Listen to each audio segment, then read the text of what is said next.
Little Beethoven in the morning. Good morning, everybody. Happy President's Day. Good morning. Who likes classical music? I like instrumental music. There's a wonderful movie. Let me get rid of Beethoven. Oh, wait, Big Finish.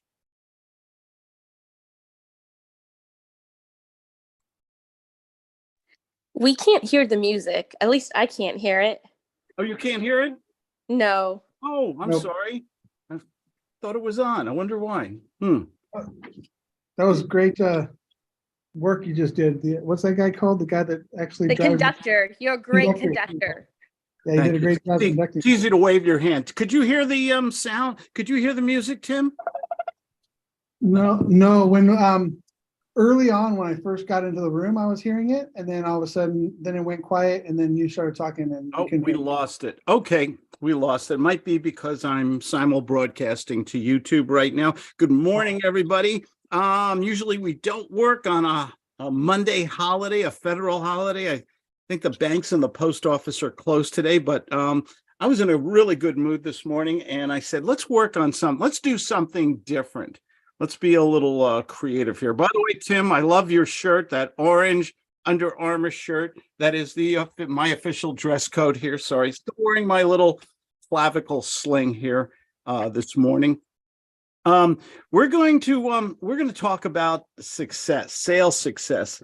I'm going to read a couple sections from my books. I've written 9 different books.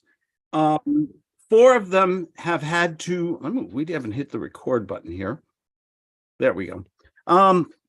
Cameron, you're supposed to remind me about things like that. You know that. We're going to. I got you, my friend. Hey, Cameron, how come it's so cold in California, by the way, before we get started here? It was 45 degrees this morning. I have no idea. Maybe because some people here have, I don't know, stone for hearts. I'm not really sure. Whew, I can't run right now because I'm still healing from this stupid ski injury I got. But I can walk, and I try to walk at least 6 to 10 miles a day. And it's pretty cold. You get a lot colder walking than you do running. Running, I can always stay warm. Well, I'll give you one better. My parents live out in the desert by Palm Springs, and it's supposed to snow tomorrow and be 30 degrees in the middle of the desert. So I'm not complaining about being here. Wow. Yeah. Has the desert become beautiful with all this rain and everything? At least the drive out has become exceptionally beautiful. Everything's green. It's gorgeous. Wonderful. Okay. Good to see you, my friend. Yes, good to see you. You look well, your high school prom picture that we're looking at right now is absolutely beautiful.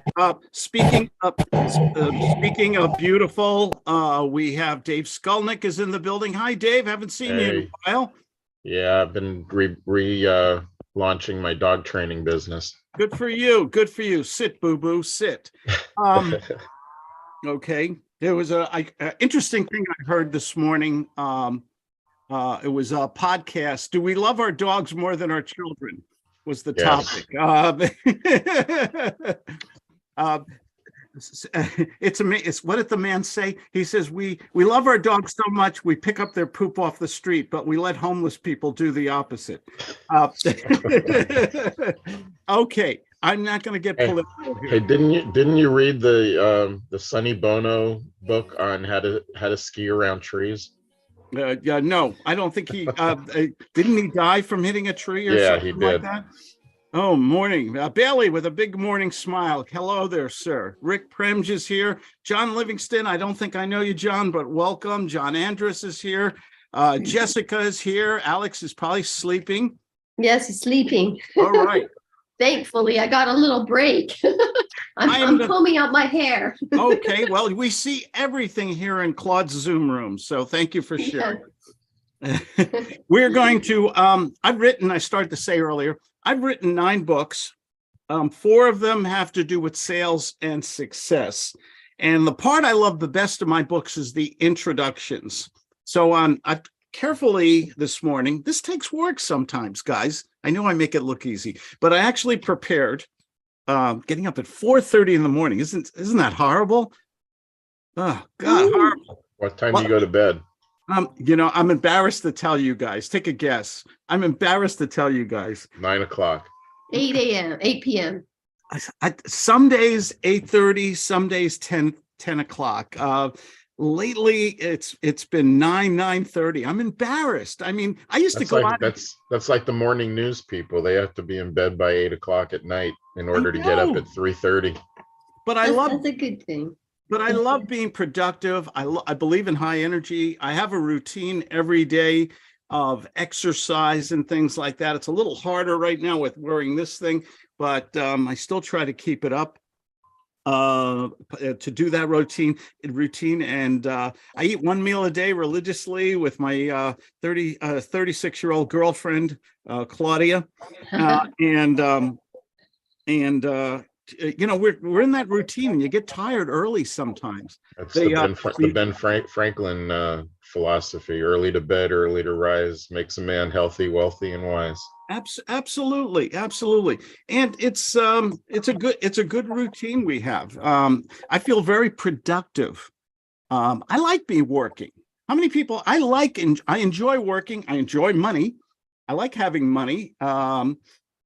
It's nice to have money coming in every day, every week, all the time. And it's nice to do something you enjoy.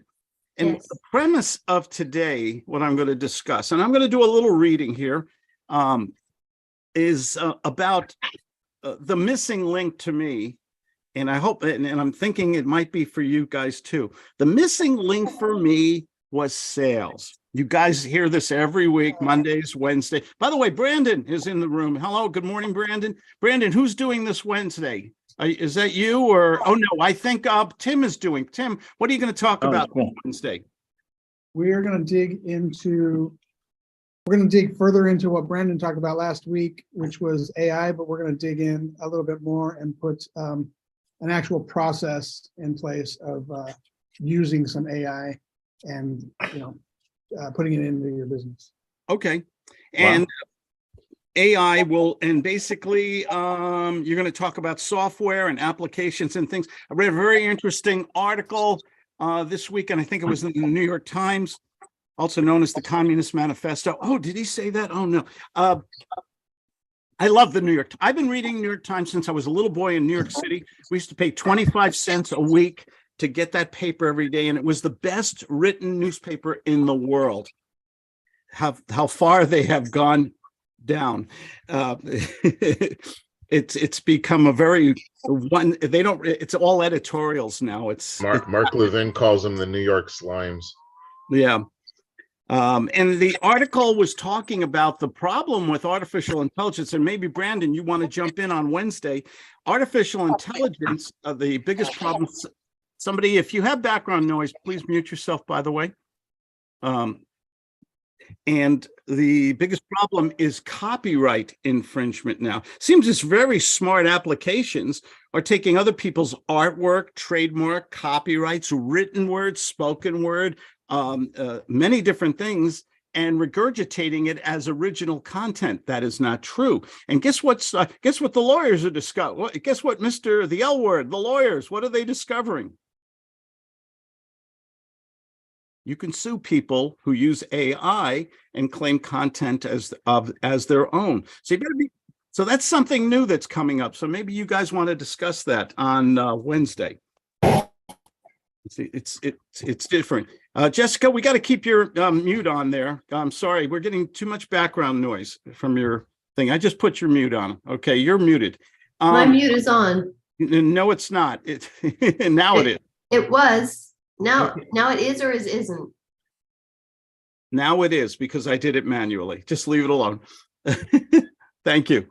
I want to start off by doing a little reading, a little section reading here for you guys.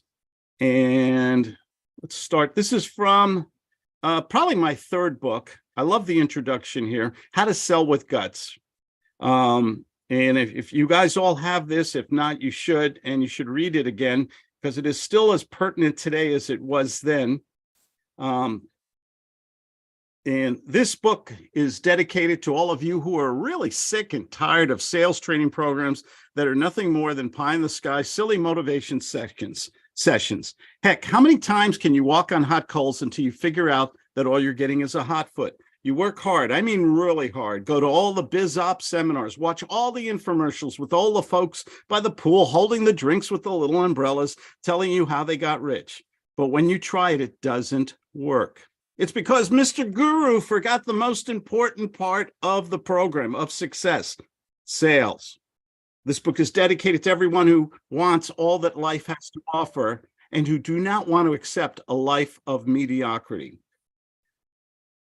Warning, this is not touchy-feely, hug a tree, you and me, let's make friends, spit type sales manual. My methods are not for everyone. They are honest and direct, but designed to get you results. You may be uncomfortable in the beginning while learning.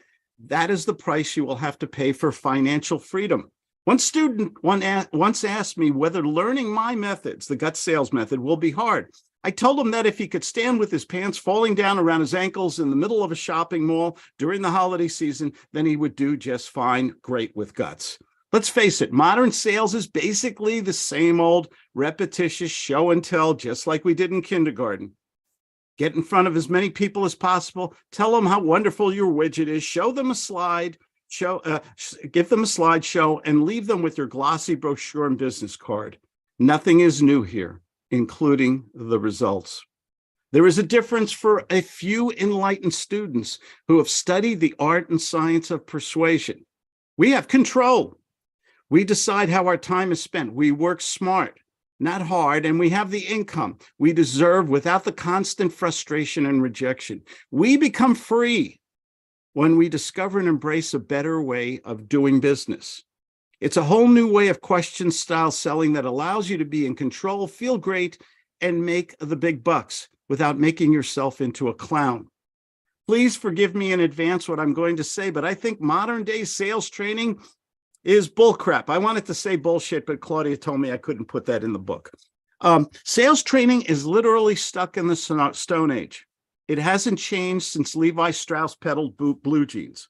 If you don't believe me, go to any weekend sales training seminar, read the slew of books, titles on Amazon.com. The contents are all the same, but said in different ways. Ask for the order 5 times or more. Pretentious bonding and rapport. Be subservient to the needs of the prospect. Stupid and obvious sales tricks, silly and useless sales tools, modeling, consultative selling, the list is endless. Sales training is a billion-dollar information industry, which is sacred, I think I spelled that wrong, or unwilling to innovate, evolve, reinvent itself, take chances, and it sure doesn't want to be politically incorrect. Sales may be the highest, this is important. Sales it's not may, it is the highest paid profession in the world. But truth be told, that is only for the top 1% of salespeople. Those folks who have adapted, evolved, and learned a process that understands the science and art of the power of persuasion. For the remaining of the people, they change sales jobs like you change your underwear. Most people in sales find it intimidating and frustrating, and they never make enough money for all their efforts. Here's my promise to you. If you take my principles of gut selling method and apply them to your business or employment, you will see spectacular results. Your self-esteem will increase. You will be working smarter. You will make a hell of a lot more money and have fun in the process. We can have fun in business. The gut sales method is different from what you have probably heard elsewhere. You're not going to go out and give useless presentations. You're not going to ask for the order 20 times in a conversation with a prospect who has no intention of buying. You won't even go to meetings or lunch dates unless you have a very high likelihood of picking up a check or a contract. You will learn to work smart in a specific step-by-step process entitled The Staircase of Success: Agenda, Qualification, Commitment to Close. You will memorize the baby steps. You will be a master of opposite redirection and stealth techniques. Finally, you will discover that sales is the $1 million skill that can make your life a dream come true. Who deserves it more than you?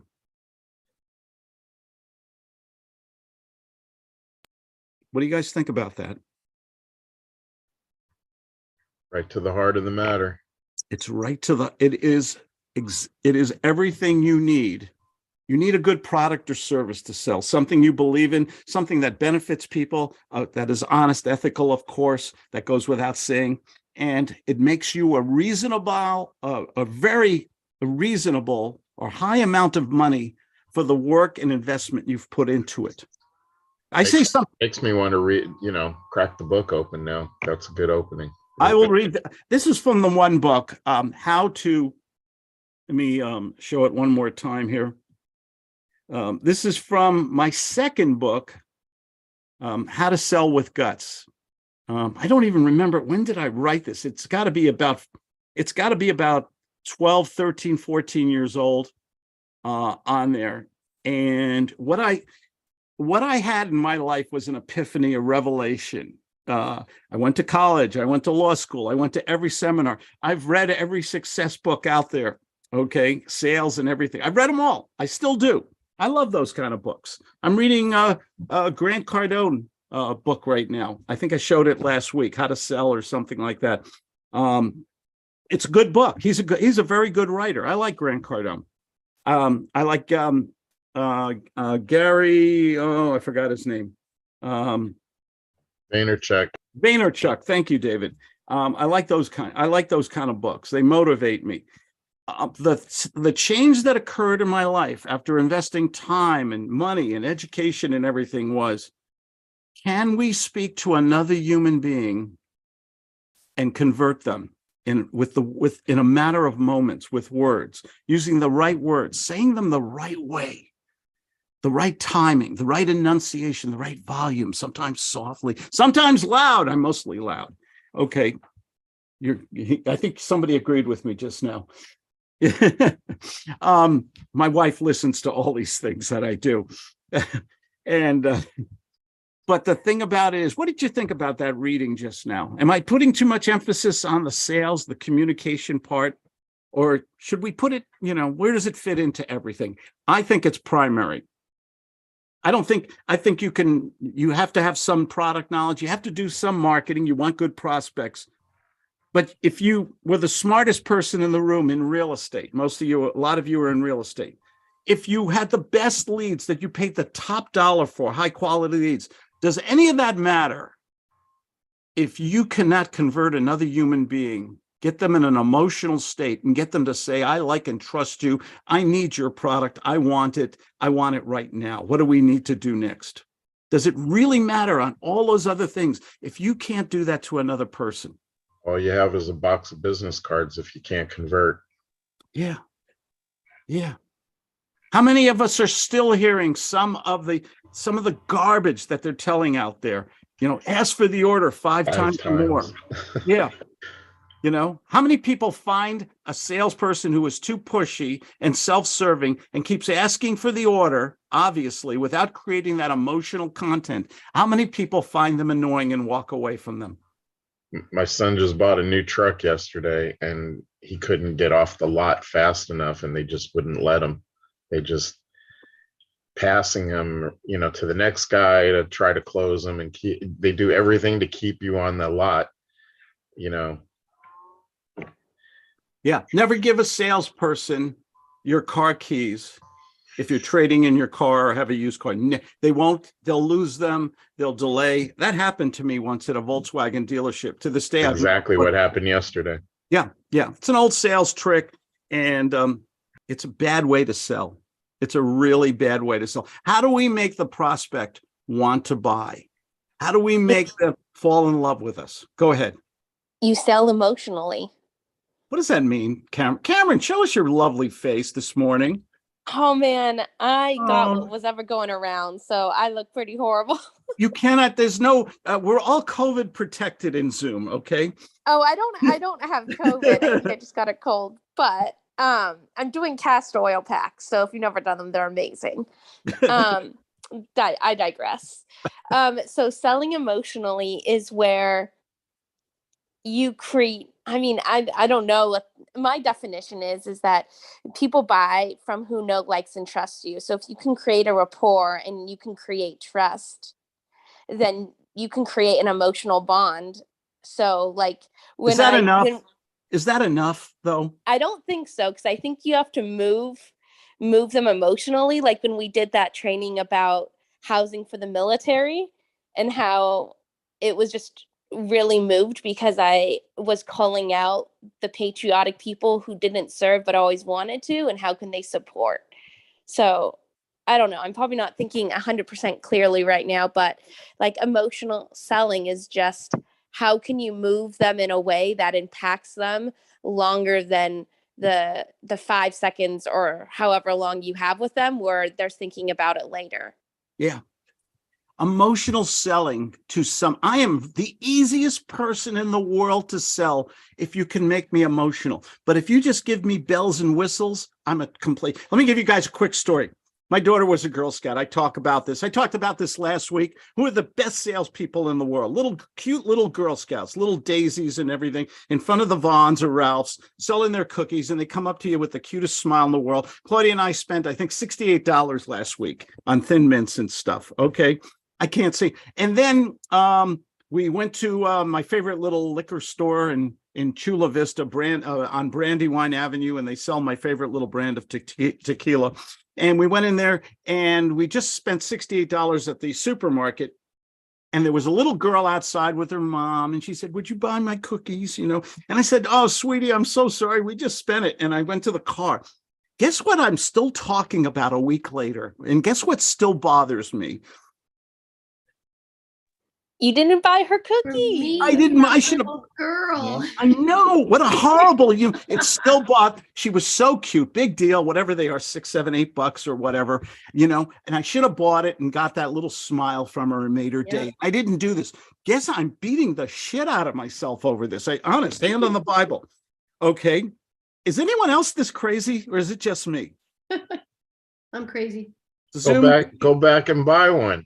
I did go back. We went back the other day. She wasn't there. I mean, that's just how crazy I am. We went back. Okay. Zoom user, tell me, you raised your hand there. How did you identify with that? Does guilt work? Does emotional guilt, does that work on you? That's you, gentlemen. It says Zoom user. I don't know your name. Yes, you, sir. There we go. How you doing, Uncle Fly? This is Rico. Oh, Rico, I'm so sorry, Rico. Yeah. What was your question? My question was, I was just talking about, does anyone else as crazy as me, where somebody makes you emotional and it just goes over and over? It's in your mind. You can't take it out. You want to go back. You want to fix it. You want to go in the DeLorean, the time machine. You want to buy the damn cookies, and you raised your hand. Are you as crazy as me? Yeah, I deeply regret not tipping people more than I should. Ooh, that's interesting. Yeah, same kind of feel. Have we become crazy with tipping? I don't know. I don't want to touch. This is a topic we could spend 5 hours on. Okay. Okay. We have become crazy with tipping, haven't we? Yeah. God, anybody here ever go to the coffee shop? You put your credit card in and they turn the screen around. And how much do you want to give? 10, 15, 25% of your $5 latte to the person who just handed it to you? Okay. I love tipping, but I really hate that type of tipping whenever there's no service performed or anything like that, except for just standing in line. So Yeah. that's just me. I agree. We had a waitress I remember once, and she was obviously expecting a child. And she said I asked her, oh, what do you do when you're not waitressing? And she said, I'm going to school so I can, I want to become a nurse and I really want to take care of my future little daughter. I gave her a monster tip. Why? You wanted to help her. Bailey, say it, man. Say it. I saw you pat your heart there. Say it, brother. She connected with you emotionally, Claude. I'm so easy to sell. It's so easy to do this stuff. Yeah, but we have to be a little creative. We have to use the right words. We have to be a little bit of a kosher ham. Okay, we got to be a little bit of an actor in this. We can't just throw words out. They have to have emphasis, enunciate. They have to have passion when you speak to people. Suzette Galian, good to see a friendly Hawaiian my friendly Hawaiian traveler. How are you, young lady? Doing fantastic. Great to see you. Yeah. What do you think about all this? Can you go past a cute little Girl Scout and not buy cookies, or am I the only one? Well, I'm not a fan, so I might be of the minority. I'm not a fan. I mean, I'm always watching what I eat, but and I usually give them away as gifts or something like that. They're great gifts, by the way. If you go to someone's house, don't bring wine. Bring a box of frozen Thin Mints. They'll like it even better. Absolutely. Abigail is here. Good morning, Abigail. Abigail, you're muted. What do you think about? I'm muted. What do you think about? What do you think about emotional selling? Waitresses, Girl Scouts, waiters, people. Well, I was a Girl Scout many years ago for like a year. So you're a soft touch. You're an easy. Yeah. Well, yeah. I mean, I don't buy like masses of them, but I'll buy a box. So that usually appeases it, because I'm like, I don't actually need a million of these boxes, but I'll buy one because I understand what they're doing and they need to learn how to sell. Yeah. So, what happens? Let me ask you this. What happens when we see a poor homeless person with a sign, okay, and everything like that? Sometimes we give, a lot of times we just drive by, or at least I do. There was one fellow had a sign. It was in Wheat Ridge, Colorado, and he said, "I'm too ugly. No one will hire me." yeah. Well, I was always told don't give them money, but you can give them food. So I've tried to give people food, and I tried one time to give food, and the guy's like, "No, I just want money." And so like after that, I was like, "Okay, fine." Go to somebody and say, "I have a job for you." I know. I have a job for you. Would you like to wash my car, clean my car? I'm going to be down the road here at the Costco. I'll give you the rag and the spray bottle and clean my car, and I'll give you $20. There's a guy on YouTube that does that. No. Yeah. Yeah. Everything. Let's let me read another book here. Let me pick out another one. Let's see here. Okay. Share screen. This is a business novel. This was actually my second book. It was called The Mentor Teaches the Gut Sales Method. It was an actual novel. I wrote this because I think academic books sometimes are a little, cures for insomnia. And I wrote this book about. If you haven't read it, I think it's a really unique kind of book. Not only teaching, but it also is a story, and and I love happy endings, by the way. So let me read a section here from the introduction. Love my introductions, which does anybody ever read introductions in books? I do.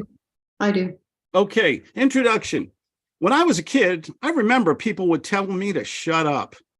Now they pay a lot of money to listen to me. Go figure. Sleazy, liar, big mouth, annoying, nuisance, loud, obnoxious, exaggerator are all words describing salespeople. This actually sounds like the beginning of the story of Snow White and the Decrepit Dwarfs. Some other descriptive favorites are manipulative, cheap polyester suits, and the infamous Willy Loman, Martha Miller's Death of a Salesman. These are all terms that are conjured up when we mention the word sales, salesmen, and salespeople. Think about it. What proud father or mother in their right mind would exclaim on the birth of their offspring, "Here is my son, daughter, the future salesperson"? Yep, you're right. It just ain't gonna happen. Having said all this, I had many sales jobs, from running the blue light special at Kmart. I really did.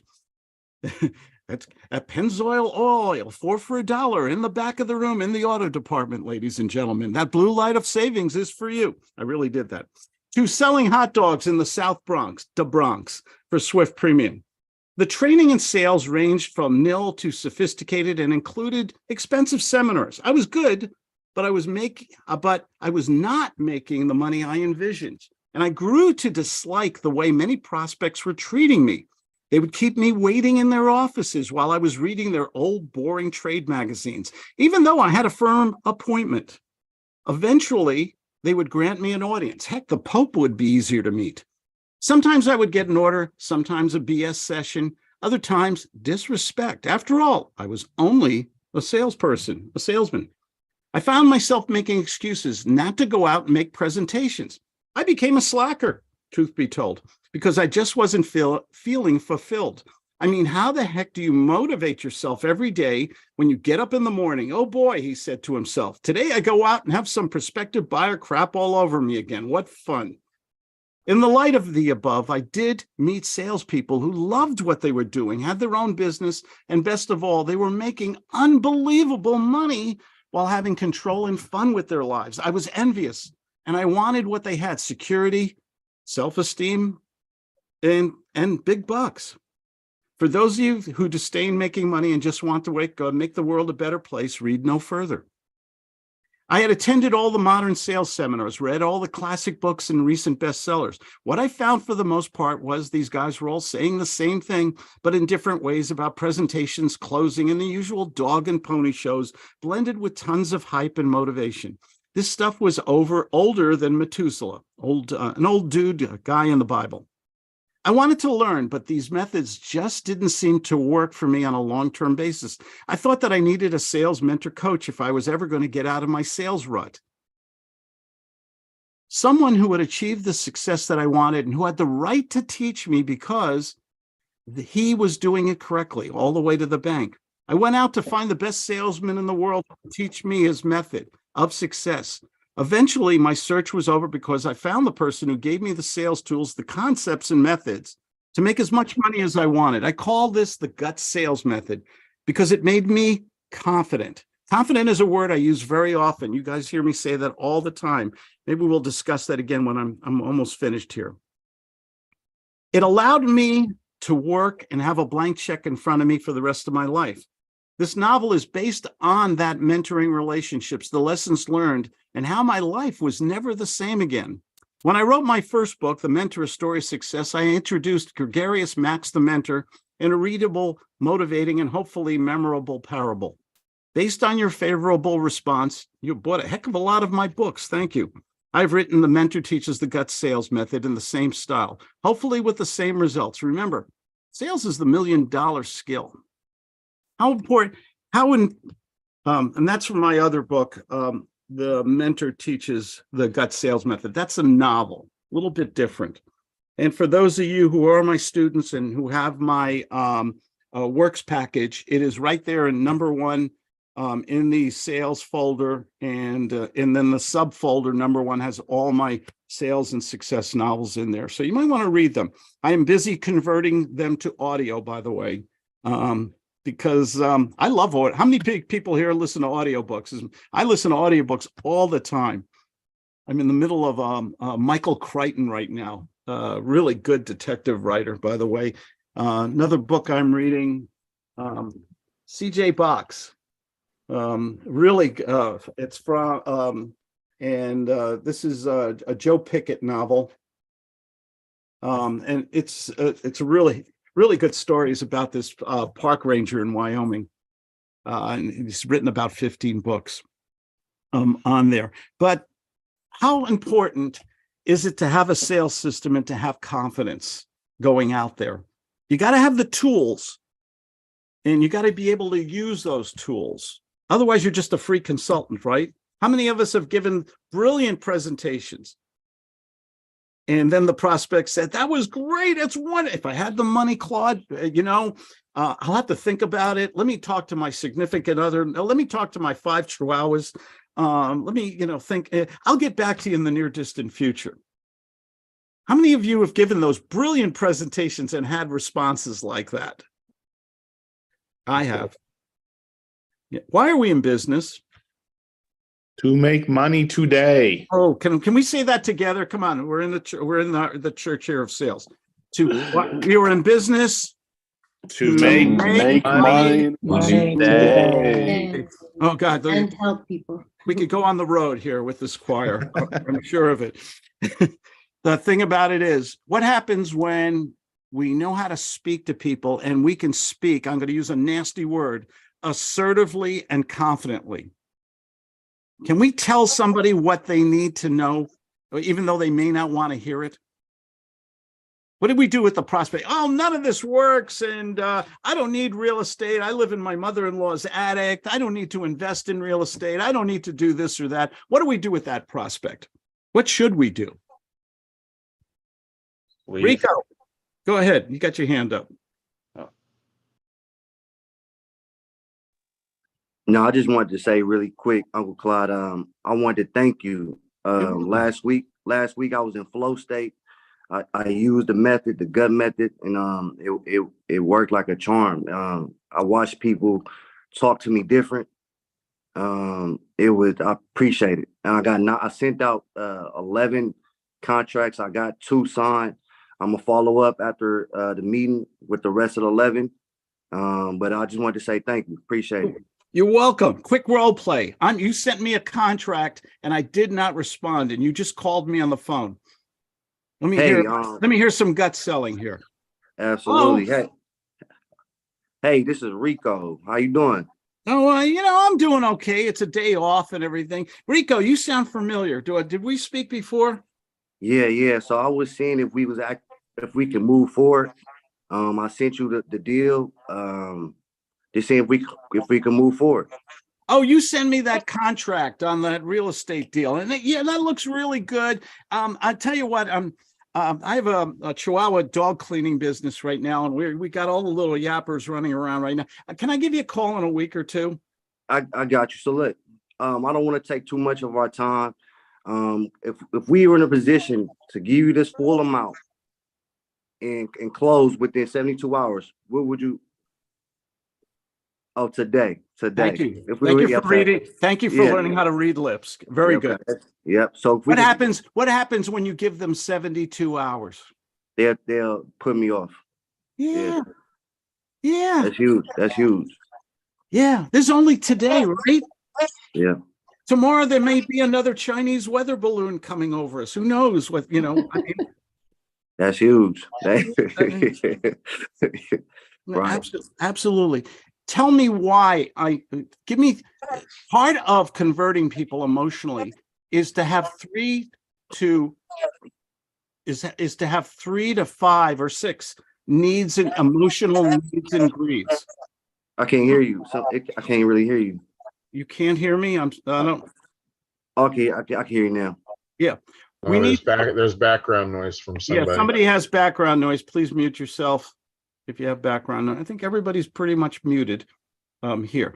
3 to 6 emotional needs and greeds. And you need to tell them, listen, Claude, it's okay to say no to me. Listen, I sent you the agreement. We had a great conversation last week. You told me you wanted a property for your own home, for investment, for returns, for retirement, whatever. You've got to bring it back and make it emotional for them and tell them it's okay to say no. Push them away. Why? We always talk about redirection, reverse psychology. Why is it important not to beg, but to push them away sometimes? Scarcity is important, and people tend to want what they can't have or think they can't have. Yeah. Go ahead, Bailey. Take over with Rico here. Go back in that room. Sure. Hey, Rico. Yeah, I mean, I'm real busy right now. Can we just talk in a week? I got this house to sell, but I got a lot of this stuff going on right now. So, can you just call me back in a week? Absolutely. It's okay to say no to me. I have other clients I have to attend to. So we can either move forward today or we can call it a day. Ask a question now. End the question. What would you like to do next? Boom. What would you like to do next?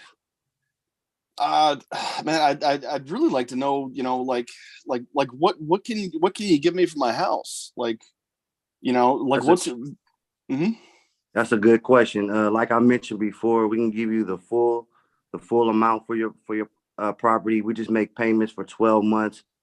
It's okay to say no to me. Like I said, I don't have too much time. Just want to move forward. Can we do this? Can we get this done today? You will never hear this offer again. You are taking the $1 million lottery ticket and putting it in the shredder, or do you want to cash it in right now, sir? Go ahead. Be a little aggressive. Be a little assertive. Be a little aggressive once in a while. Yeah. It's okay. It's okay. Not nasty, not a bully, but sometimes can we draw a line in the sand? This is a big one. Do we have rights in the sales process? Absolutely. Are we just the free disseminators of information? Oh, we drive to this appointment, we drive to that one. Are we just, free consultants, or are we this is where I get controversial, because this is us. I say one thing, I don't think anybody else says it. So you guys this might shock you, and you can disagree with this. I think the salesperson comes first. I think the people in this room are decent, hardworking, ethical people who sell good products and services. Do you feel that you're entitled to be compensated if you're working hard? Absolutely. If you don't believe this, you got to put yourself first. Okay. And this is one of the hardest things in life, to put yourself first, to be that confident. Go ahead, Rico, close him. Close Bailey. Okay. Well, I appreciate your time, Bailey. If I felt like this wasn't a great offer, I wouldn't propose this to you. Like I mentioned before, it's okay to say no to me. This is your winning lottery ticket. So what would you like to do today? Well, you told me you can pay me full price for my house. Correct. Answering a question. Let's pretend, even if you can't, say, let's pretend I could do that right now. What would you say to me next? Even if you can't, or you can, it doesn't matter. Get a commitment. Get a yes. So hypothetically speaking, Bailey, if we can get this deal done at full price today, what will happen next? I'd love to do it. I just got a couple of questions, about how it all works. I'm busy with these chihuahuas right now. Can we talk a little bit later on today? Like, I don't know, like after dinner or so. I got my hands all wet with chihuahua fur, So, but I'm interested in hearing what you got to say. So yeah, sure. So I'm going to be sending over. I already sent you the contract. So when would you have time to look at? When would you have time to be on the computer to look at the paperwork so we can go over that with you? I get off work at 5 o'clock today. Today, 5 o'clock. Yep. So I can call you at 5 o'clock. Yeah, sure. You can call me at 5 o'clock. I can do that. Did you hear the You got to listen acutely. Bailey's doing this really well. He said, yeah, you can call me. That's the way I heard it. What does that mean when he's... Me too. Yeah, I picked up on that too. What does that mean to you, Brandon, when you get that? Usually whenever people like hesitate like that, Bailey, just let you know, really, you sound like you're unsure. Are you totally committed to move forward on this or not? Yeah, I just need to know like what the terms of the offer and everything is, and like how it all works. I definitely want to sell the house. I'm definitely committed. I just got a lot of stuff on my plate right now. So I understand. Yeah. And good on you for taking on so much right now. I mean, this is a lot to take on. My goal is just to help you make this a lot easier. So what terms are you looking for here, Bailey? And if I can get you those terms, we can move forward today, correct? Yeah, so I want to get full price, and I'd like I want 20K at least down, and I don't want to hold it for too long. So and how's it work? Like with like, are you going to be renting the place, or like what happens? So you know what, Bailey, here's the problem. If I'm really blunt with you, or do you want me to lie to you? Oh yeah, be blunt with me. That's great. Okay, so to be blunt with you, 20,000 is a lot down, especially for when we're doing a rental and a lease option. Typically, we're looking at maybe 1 or 2 months rent. I mean, I want to be 6'6" and win the NBA dunk contest, but I know that's not in the stars for me, right? But if I can get you a couple months rent, get you full price, get a tenant in there that's going to pay you full rent for the next 12 to 24 months, and then cash you out. So we're talking like $2,000 a month over the next 24 months. And what was the price you're looking for on this, Bailey? 274, So 300. 270. So I'm going to do some quick math, Bailey. Let me know if I'm right. So 274 is your purchase price. You're going to get 2,000 a month for the next 24 months. Get that Plus the commitment. Get 274. that commitment from him up front, Brandon. So Bailey, if we got the $2,000 a month and the 274, would that be enough for you to move forward? It's okay to tell me. Yeah, but I don't want to be holding this thing for more than 12 months. Can So you, you only want 12 pay months. me out? Okay. Suppose I can make this work in 12 months. We get you the full price of the 274 plus another 24 grand on top of that. Okay, so we're talking all $299,000 altogether. Will that work for you? Yeah, we can do that. I'm sorry, what was Boom. that? Yeah, I can get that done Okay. for you. There we go. We can do Re- business. Give all these brave Good role play job. participants a round of applause here. God, That was- Claude, you that was created you great. created monsters. Yes, and Bailey, God bless you, Bailey. You did not make it easy for anybody.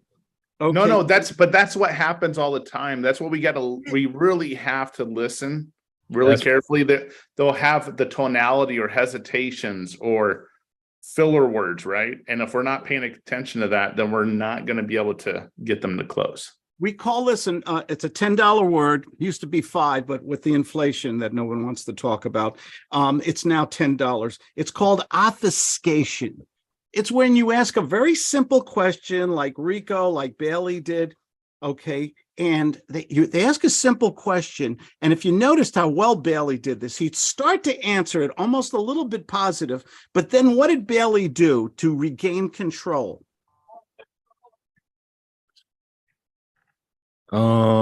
Maybe, I'm not sure. Or he'd ask another question, right, Chris? He'd say, well, that might be true. Maybe we could do that, but what about the length? Listen for that word "but." If you hear the word "but," that means that's an objection you need to overcome. Yes. And Bailey, you see, this is the thing we don't we talk about the gut sales method and asking questions with redirection and stroking and nurturing and all the things we discussed. But does the prospect have a brilliant system for keeping away from commitment and Yes. gaining information? And Bailey was demonstrating this all along. So even if you don't want to give them the things they asked for, can you interject a word and regain control? Well, Bailey, just for a moment, let's pretend for a moment I could give you the price, the down payment, the length of the contract, all the things you want. What would happen next? Could we move forward today? Would you return me the contract today? And then you're giving him everything he wants with a superlative, a hypothetical, just to see if he can say yes. Because if he can't say yes, or he introduces new stalls and objections, what does that tell you? He's not motivated. Yeah. You don't have a deal yet. It's not done. You don't have the deal yet. Maybe he's not the right person in authority. Maybe he doesn't have the money. Maybe there's other areas to qualify. Okay. That should give you a clue. And on that 1 through 10 scale, that'll tell you how much time to devote to this person. And maybe you should cut fish or bait or whatever that expression, what is that expression? Cut bait. Cut bait. Cut bait or fish or whatever. How much time should you devote to somebody who keeps obfuscating, who keeps changing the topics, who keeps regaining control? They're not emotionally involved enough in this whole thing. And the best thing you can do is maybe if you can't get them to move forward and make the most simple commitments, maybe you need to use a little reverse psychology. Sir, it doesn't sound like we're going to do business today. and I'll be glad to send you some information, everything, but I have so many other people to talk to. So many other people want my widget, my used toothbrush, my property with the Chihuahuas, and everything. And I really have to go. Is it over, sir? Are we done? Boom. What are you doing psychologically to that person? Letting them know that you're the authority. You're the authority. Do you think they have ever heard a salesperson push them away? No. No. What does everybody say? I love Zig Ziglar and all these books that are give the prospect everything they want and give some more and then keep giving. Claude, there was an interesting video I saw over the weekend. It was like one of those YouTube shorts or TikTok videos, and it was a guy cold calling, someone, and he's just like he basically told the homeowner that he was gonna just hang up and not call him back because he basically fired the seller because he was getting a lot of telemarketing and stuff. It's like, look, I only have time to deal with people that really want to sell their homes. So if you're not looking to sell your house, I don't want to talk to you. Have a good day. And the guy called him right back and says, look, I can tell you're not a regular telemarketer, so I'm sorry about that, and apologize to the guy. Oh, if you can find that and put it in the chat room, I'd love to see it. That sounds like I love videos like that because you take away so much from these kind of videos and experiences. Mm-hmm. Absolutely. I want to just quickly go to another book I wrote and read the introduction here. Okay. And then we'll discuss it because the time is going so fast today. And this is from, which book was this? Nope, wrong book. There we go. You guys can see my screen, right? Right. Okay. This is from a book I wrote, the Gut Sales Method Rules. Okay. I really enjoyed doing this book. And it's also in for those of you who have the Works package, it's also in there. Hey, business acquaintance and I recently had the following conversation. Hey, Claude, no one wants a book of rules. Who wants more rules? My response, what if those rules could make you rich, make you truly happy, give you financial freedom for the rest of your life, empower you with a sense of confidence you never knew could be possible? It wouldn't be worth learning those rules, would it? Response, well, yes, I guess, if you put it that way, he said. You guess? I responded. Okay. If your guts guidelines could change my world, my fortunes, then yeah, I would read it and read it fast. He didn't know it, but I had just used the power and science of the gut sales method system to persuade and influence him to my way of thinking. I first came upon the idea that sales skills were the missing link, the $1 million skill, after witnessing my own mentor, Max, give good phone on countless occasions and make more money, a fortune, in just one phone call than I would make in a year. Matter of fact, he would either close, get a commitment, or fire the prospect in the first phone call, sometimes in just a few minutes. This seemingly secret ability is not taught in any Ivy League business college or training seminar. It literally blew me away and knocked my socks off. See the picture above. Imagine seeing a truly great salesperson pick up a phone and close a prospect through their mastery of persuasive skills. To this day, it still amazes me. How did he do it? That life-changing event still moves me today when I reminisce about Max. We all need to get some guts and learn these special hypnotic skills if we want the same results. Guts is the perfect title for my method or sales system of sales. On one hand, it literally stands for great, unorthodox, unconventional techniques of sales and success. I believe selling for financial gain and personal satisfaction takes an exorbitant amount of courage, or better said, guts. To talk to strangers all day and stay relaxed, have fun, and convert them to a friendly acquaintance who wants to give you money or a contract in a few minutes may be a life-changing skill worth learning. These are the most important rules of guts. If you've read my other books or have taken my unique one-on-one mentoring program, you already know the guts method and the staircase of success: agenda, qualification, commitment to close. You know how to ask questions with stroking, nurturing, and empathy. This rule book of guts will fine-tune that persuasion and influence success engine, which burns in the hearts of all the great and potentially great salespeople. In many of these rules, you will see a unique guts role play outlined. I've been using the role play method of teaching with my mentees for years, but have rarely shared them in written form. The results of this type of spaced repetition learning and question-based interaction study are astounding. Please remember, sales is the million-dollar skill. You will inevitably fail if you do not master this combined art and science of persuasion and influence, regardless of all the money you spend on seminars and educational materials. Yes, all the garbage out there. Oh my God, I feel so much better now. Sales is the missing link for most entrepreneurs. It changed my life. It'll change yours for the better too. As Max, my mentor, used to say, everyone wants to be rich, but few are willing to pay the price. That's from the gut sales method rules. And I like my introductions on these books. So I thought I'd take 3 of them and just read them because I think they were great. They kind of summarize my feelings and hopefully yours on what we need to do to be successful. If everyone in this room today, today's a holiday, if everyone in this room today takes the time and trouble to make a few phone calls, to spend 30 to 60 minutes on some marketing, and then call people, just like we did in the role plays today, have fun. Okay, act like you're getting back to people. Make it emotional, of course. I guarantee there'll be sales in this room, just like Rico was talking about. Okay. That last sentence would make a great bumper sticker.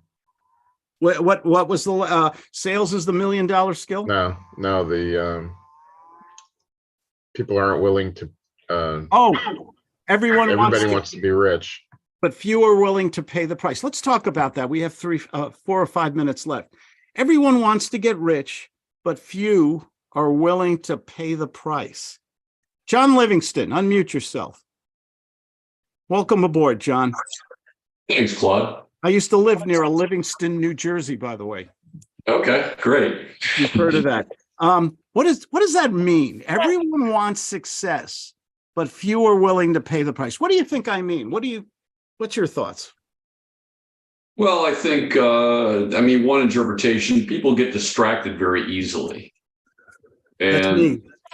So if you don't personally, I've done a lot of jobs that have been confrontational. I worked on an IT help desk. I worked as an auditor. I sold insurance at one point in my life when I was younger. So, talking to people or being a salesperson, I haven't been in sales for a while, but for me, the challenge is just prioritizing and kind of narrowing down what I'm doing so I can focus and be consistent. Consistency is important. Self-esteem, remaining confident. Did that hit a nerve when we were talking about that a few minutes ago? Yeah, definitely. Because you need that confidence to keep going when you hear no a lot. Yeah. I hear a lot of sales and success trainers talk about success like it's a character trait. You have to knock on 100 doors, and if 100 people say no, then you knock on another 100 doors. Pardon my language, ladies. I think that's bullshit. Okay. I don't think it's a character thing. I think I don't think any human being who has self-esteem and ego and a super ego can go out there and absorb that much rejection. I can't. Argue with me, or tell me I'm wrong. I agree with you, Claude, but I will say one thing. I think a lot of people mistake what you just say sometimes for repetitions.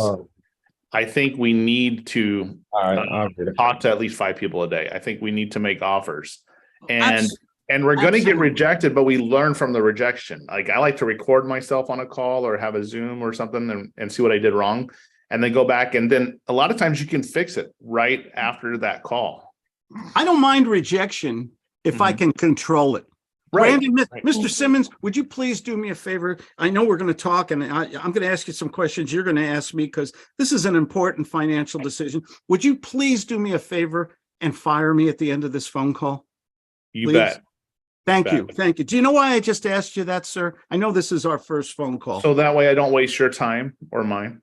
Yeah, and I don't want you to feel encumbered to make a commitment or tell me, well, you'll call me back or you'll think about it. This is either right for you and it solves your problem within your budget on a timely basis, or it's not. And I think we can both be transparent and adults in the room. What do you think? I think so too.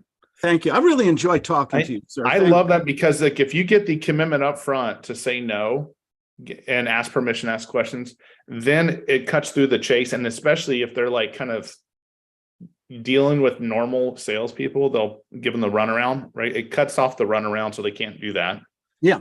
And there are some times where people aren't ready right then, but there's a great, with Claude's attraction marketing, there's a great way to do follow-up. There's a great way to keep in touch with them, or maybe to keep them into that. Maybe there's a lower price item that you can sell or something like that. Absolutely. What I was talking about earlier, and I'm really glad you brought this up. I think most sales trainers, most motivations people, most people who get you to walk on hot coals for thousands of dollars, they're selling motivation as though you're lacking a character trait. You have to stay motivated and everything, but they do not give you the tools, the true tools that you need to succeed. And that's the problem. Okay, if you just go out there and it's just motivation and I got to go out there and talk to 100 people, make 1,000 phone calls without those tools, without those $1 million sales skills, you're doomed to fail. Comments? I think you need motivation, but motivation should be a two-sided street. I love to stay motivated. I love talking to people. But eventually, do we need a reward for all that hard work and time and investment? I mean, we're human beings. Do we need that? Absolutely. And I'll say this too, Claude. There's a psychology for the salesperson, and people need to recognize this, that sometimes you need a win, even if it's a small win, to keep it going. We had a guy when I ran a team of salespeople. We had one guy that brought in $1 million of revenue for the company every year for 3 years in a row. And he was in a slump. He was in a sales slump. Took him out to breakfast, talked to him what's going on. And, he was an acquisition guy in real estate. And I said, look, call me if you have an issue on any properties. I have a lot of buyers right now. If you're not sure about it, call me up. He called me up. Hey, Brandon, I got it. I got this deal. I don't know if it's going to be that good. I'm like, you know what? Lock it up. I can sell that deal. It was a crappy deal. But the point was it gave him the win for that week. And then the rest of the week, he locked up 4 or 5 more deals that were just tremendous, humongous deals, right? And something about that psychology, the win, Claude, you have to have a win to keep going, to stay motivated. Success is contagious. You need success. You just can't go out there knocking on doors and doing mailers. You've got to get a reward. You've got to get success, whatever you want to call it. Mr. Cash Offer, go ahead. I'll give you the last word. One thing before we finish, can we do one last role play? We are out of, it's going to have, we're really out of time, sir. Okay. Is it a short one or one of those? I think it could be short. You tell me. It's okay if we can't do it. Should we? I'll put it up to a vote in the audience. What do you guys say? Should we let it go and enjoy the rest of our day off, or raise your hand if you want to hear one more role play? Oh, God, a lot of hands came up. A lot of hands went up there. We're democracy in action here. Okay, Chris, you set it up. All right. The role play is you got a guy under contract, prospect, and you need to go back and renegotiate. Maybe let's say 15,000. Did you? What is the? Okay, you have to renegotiate. Did you make a mistake? Did something new happen, or? I mean, you ran your general numbers, but the repairs are going to be more than what you expected. You discovered something new that maybe he did not disclose. Correct. Okay. Anybody want to take a shot at this, or you want your uncle to do it? Joseph, you're awfully quiet today. Where's your better half? She lost her voice. Oh, no. And so this is why she doesn't want to participate. Go ahead. Go ahead. You want to role play with Chris? To be honest with you, I missed it because I was going for a few minutes out. I missed what we are talking about. Okay, you gotta, when you have to leave the room, you have to raise one or two fingers. That's, I mean, this is old grammar, New York City grammar school rules. You know, I never been to New York City grammar school. you haven't, you don't know what you've missed. I know. I understand. I can imagine. Yes. Ring, ring. Hey, Mr. Claude. Yeah, hi. We have a problem. What's the problem, sir? I hated making this phone call because we've had such great conversations. We've done a contract and everything, and you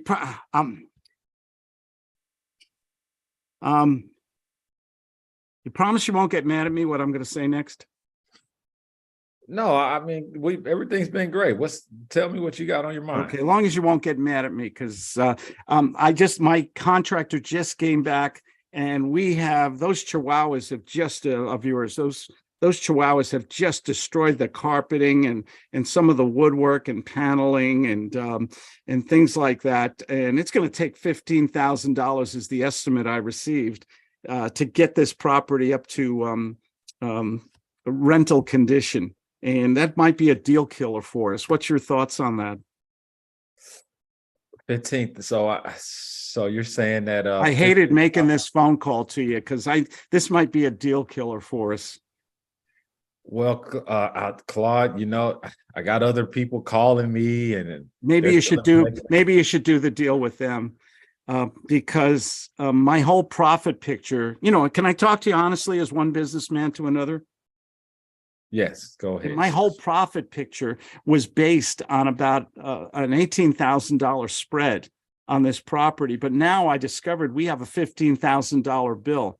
So is there a way that you could come down so that you and I could continue? And I will close by March 15th. I can still do that. I just can't live with that $15,000 expense. Is there any way we can negotiate today and keep this and close on this deal? Or would you like to fire me right now?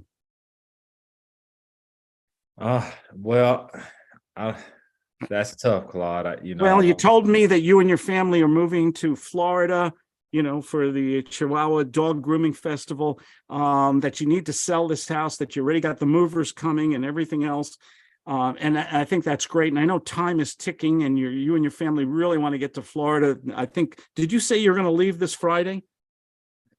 Well, yeah, we've been packing everything up. I mean, we're almost done with the property. And I know you might be able to sell this to somebody else and maybe get a higher dollar, or maybe it'll stay on the market another 3 to 6 months. I can still do the deal today. I can still close. I can still put a great down payment. I can still close by March 15th. I just need an adjustment in the price. Can we do that today, or is it over? What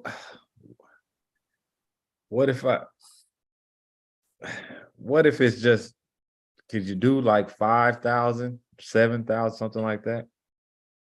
I'll tell you what. I have my own contractor and I can do a lot of work myself. If you can come down $10,000 in the price, you got a deal right now. Otherwise, I have to go. $10,000, Claude. That's a lot of money. It is a lot, and God bless you if you say no to me. Listen, I love talking to you, meeting your family, I can still close right away, and you can still go to Florida.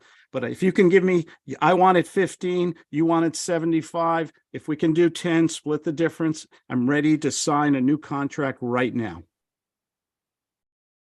I may have to ask my wife, Claude, about this. You can ask her, and I'll wait here on Zoom. Let me ask my wife, honey, is it okay? Chris said he'd come down maybe to 10,000. Can we, on the repairs, can we still do the deal? My wife just said yes. Hey, honey, Chris said Claude said he wants to come down 10,000. Should we do that or no? She's shaking her head no. Oh, guess it's over then. Are you sure? Yeah. So I guess it's over. So before I go, this is the last chance, sir. Florida, the Chihuahuas, you're moving. I mean, the money down payment, the cash in your pocket. Are you sure? I think you're going to have regrets if you let me get off the phone, because I'm not going to call you back. All right, Claude, I think we should. I don't want to find somebody else and take all this time and everything like that. But your wife's going to be mad at you, man. I don't want to start that, that family dispute thing. How are you going to deal with that? We need to get out of here. The bank is going to actually take it from us if we don't do something quickly. And I don't think we have the time to just go through. What should I do next, Chris? I don't know, Claude. This is tough. Let's do it. I'm sorry, what? Let's just send me do whatever we need to do. And you'll get it back to me before 10:30 and we can move forward? Yes. Yes. Are you sure? You're not going to call me back and tell me your wife's mad at you or you changed your mind. You're not going to do that to me, are you? No, Claude, I told you I'm a man of my word. You are a man of your word. And thank you for being such a stand-up guy. I love doing business with you, sir. Thank you. You're a gentleman. Boom. Give him a round of applause. That was a good role. Any takeaways from that role play? Did I obfuscate? Did I use assertiveness there and directness and honesty with him? Very yes, and I think your integrity came through in that interaction as well. Plus, you did a takeaway. A strong takeaway. How much takeaway did I use? How much rejection, scarcity did I use? Big time, yes. Big time. And what did Chris try to do to persuade me? He did it in the very early. I have a lot of other people I can call. Did anybody pick that up? Yep. Was that BS and manipulation, or do you think he'd really do the deal with me if he had all these people jumping up and down to buy this thing? No, if he had a better cash offer, he'd go with it. Buyers or sellers have no loyalty. Exactly. A lot of good takes. So, Chris, did that? That was perfect, Claude. I mean, that's the way. I mean, why are we in business? To make money. And if you've got a $15,000 unforeseen expense that the prospect did not know or did not disclose, and that's your profit margin or significantly affects your profit margin, is that the time to use strong reverse psychology, redirection, scarcity? That's exactly the time. Absolutely. Because if you get anybody here besides me ever do a deal because your ego got in the way and not your common sense, how many of us, you just wanted to do that deal so bad. And you negotiated in a deal, and when you realized that when you got the calculator out, you're really not going to make any money on this thing. How much time should we invest with a prospect and get in our car, get on? I've gotten on airplanes to meet prospects. Do you think you need to get a strong commitment and qualification before you get in that car, before you're up till 2 a.m. doing a contract, before you get on an airplane? How many of people are guilty of not doing that besides me? Okay. You guys are great. I hope we enjoyed today. It was based on some of the books I've written. If you're my students, you have access to the books in the Dropbox. If you lost your password or your link, to send me an email or post it in the Zoom chat. You guys are wonderful. Did we have fun today? Fantastic. It was fun, right? Can Yeah, learning thank you, Claude. Thank you, guys. You guys are great, and have a good day. Have a good day. Make some money out there today, okay? See you all later. Thank you. Let's go find some music here going out. I always like to go out with some music.